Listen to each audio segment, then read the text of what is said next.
এই আমাদের মা মনসা ঠাকুর দেবী, শিবের মেয়ে। অনেক মায়েরা আমার ভাইজিরা এখানে দাঁড়িয়ে আছে। এই দেখো মাকে দেখো তোমরা। এই হচ্ছে আমাদের মা মনসা। আমি মামার বাড়ি এসেছি। এই দেখো মায়ের মূর্তি দেখো, দেখেছো কটা সাপ আছে দেখো, ভালো করে দেখো।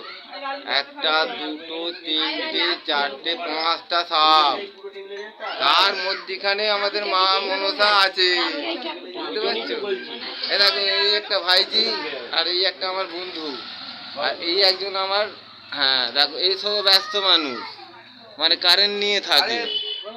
আর এইগুলো সব আমার মায়েরা। এই আমার ভাইজি, এটা আমার মা, দেখো দেখতে পাচ্ছ? ঠিক আছে, আবার মাকে তোমরা দেখে নাও। জয় মা মনসা।